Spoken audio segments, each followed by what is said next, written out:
And if I took a loss, I'm a boss in my hood. Oh. I'm sounding like I'm Ross in the hood. Double cross me, I leave you on the cross in the hood. I'm good, I got new money.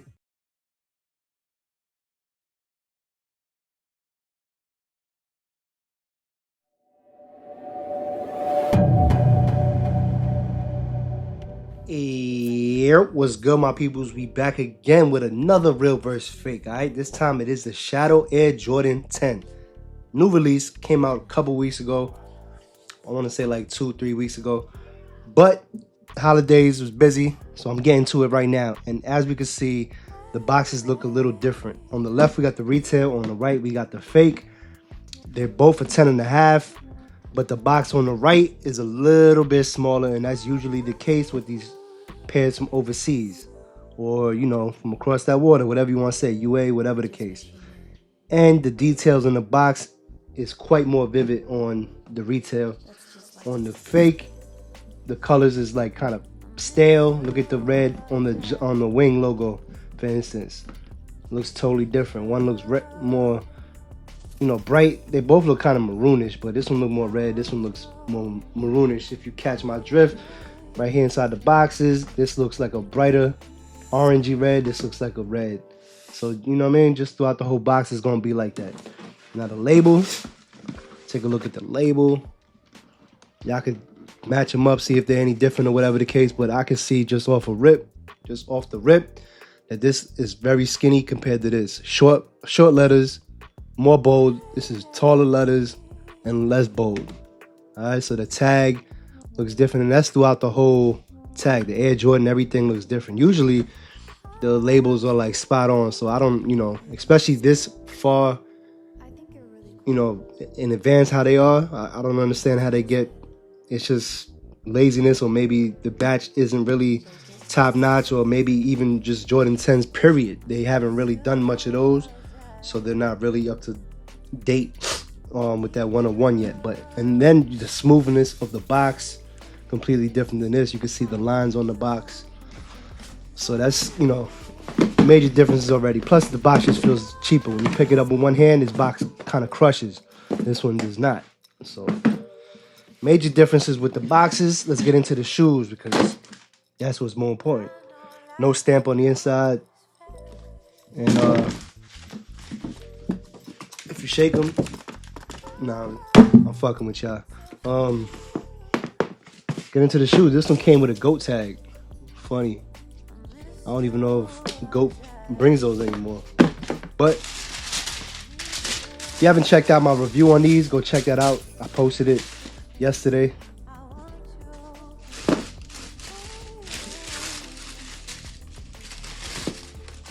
I did an on-foot review, so I tried these on and everything. These look fantastic.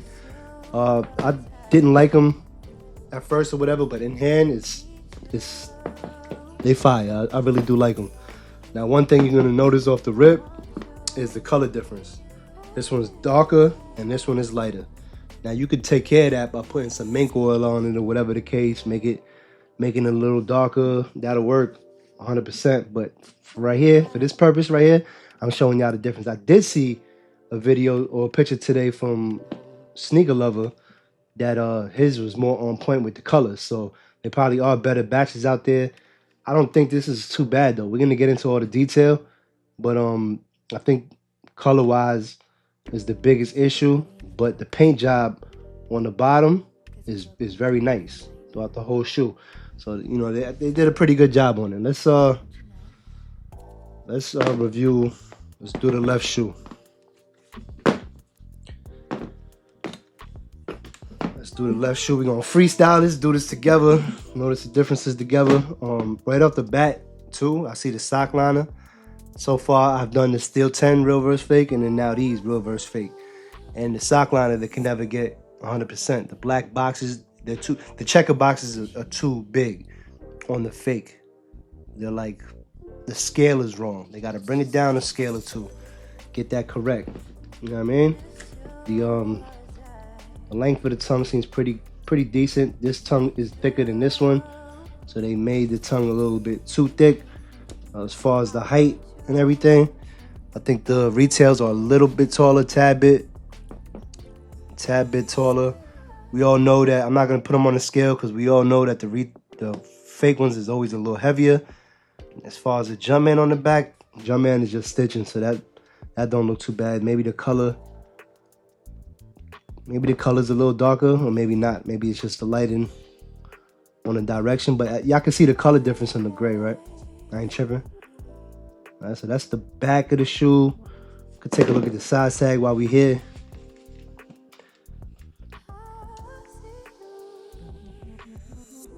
Y'all can pause it, see if y'all notice anything crazy or whatever the case, but I'm not really gonna get into all of that. Let's take a look at the bottom of the shoe. The color, I think the color's off. Yeah, the color of this gray is off. This is like a darker greenish kind of gray, if that even makes sense. But I'm a little colorblind, but I could definitely see that the color's off, so it's a different color. The red Jumpman, that's pretty good. The engraving on the whole shoe is just way nicer and cleaner on the retail. It's like night and day. It's the bottom of the shoe though, so you know what I mean? But for legit checking purposes, if you get a pair in your hand and it doesn't have that very detailed engraving where you can really see what it is, your pair is fake. And 9 times out of 10, you're probably not gonna get got for a fake pair of 10s, but like they didn't really make too many of these. They don't master them. They don't really take the time to do that because 10s aren't really that popular, right? So that's the reason for that. Let me get this shoe right quick. We can take a look at the leather. You can see that this leather is a little shinier. You know, maybe you could like acetone it out, take some of that shine off. This is all if you wanted to get this pair. I'm saying 2 things here. I'm showing y'all the difference so y'all can legit check and make sure you're not getting a fake pair. Also, if you got a fake pair and you want it to look more real, I'm giving you a little, you know, tips and all that. This is shinier than this as well, so I don't know how you could fix that. But if you're spotting the differences, look for this to be shiny. If you got a dull right here, your pair is fake. All right, and they both got tumble leather, but this leather is better on the retail, obviously.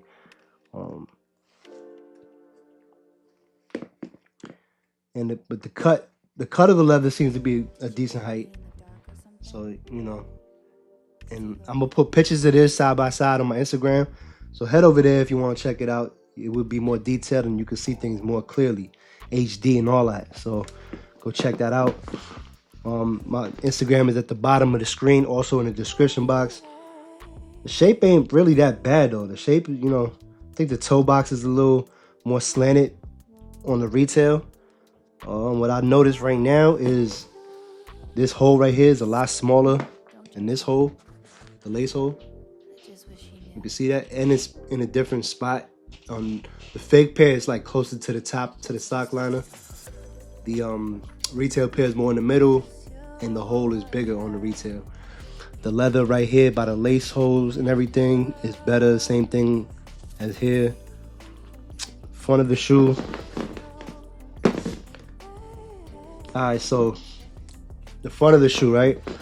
See how this lace starts right here, and then the next one, the next strap is close on the retail and it's far away on the fake. That's why this hole is so big right here, this little circle compared to the circle right here. So the spacing of the lace loops are different on the retail than the fake. Alright, stitching cleaner on the retail. Going around here, it gets a little messy right there.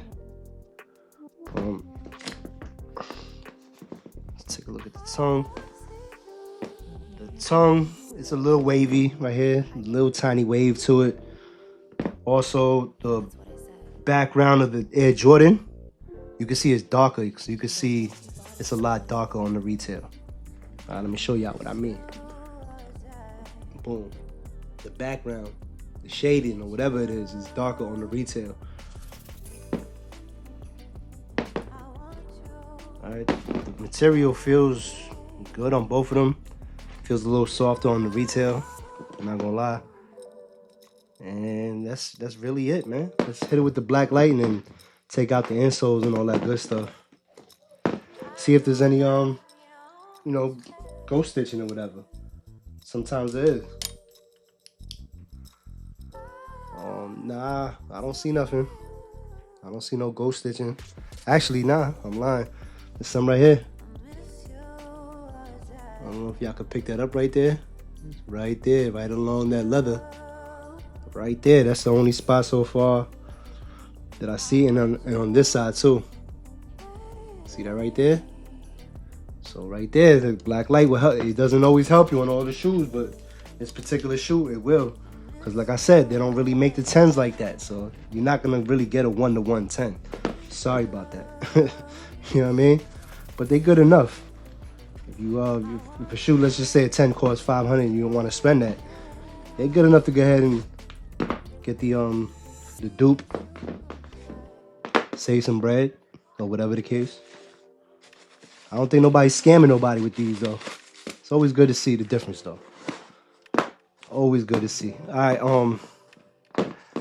and so it's different material. If y'all can see that on camera, I hope y'all can see that on camera. The Nike on this one, it seems like that's how the fake ones usually come, where you can see some bubbles in it. It's not really like pressed, indented in there, but that's the retail. This one is pretty solid. It looks smooth, looks good. The Nike Air. The insole is a little softer on the retail. Completely different color on the back of the insole. So make sure you got the white insole, you dig? Not the black one, but they both dream cell. So they both be pretty comfortable. Here go the shoe tree, nice and tight. On the retail, cheap and flimsy on the fake. Take a look at the inside. Material is a little different in there. Let me show y'all. It's a little different pattern in there, stuff like that. So stitching on the inside right here is bad. It's not good. This one is nice and neat. Yesterday, my real versus fake, it was the opposite. The retail one was sloppy. The fake one was nice and tight. This one is not. For what I would be able to judge more when I see them side by side on pictures, but just by looking at them in hand, toe box is not that bad actually. Let me put one side by side. The retail this time is gonna be right here. Retail is in my right hand. Yeah, this one got more of a straight slope. This one kind of curves up a little bit, so it's not too bad. But I got to give this probably like a 6, a 5, 5.5, 6, something like that. Somewhere around a 5 or a 6 out of 10. You know, like I said, they don't really make 10s like that, so that's pretty good. If I say it's a 6, that's pretty good. I'm not gonna lie. So hope you enjoyed this video. There are plenty of differences, but all in all, on foot, is anybody really gonna notice? Like, it is a little lighter, but a little. It's not even really crazy. The color like that, it's not really crazy color different. They both got glue stains all over the shoe. So, you know what I mean? But you already know the vibes, man. I love y'all. Thanks for rocking with your boy. You feel me? The love is real. You know I love y'all back, man. At the end of the day, rock what you like, not cause it's hype. Stand out and never blend in. Holla at me till next time, you heard? 100.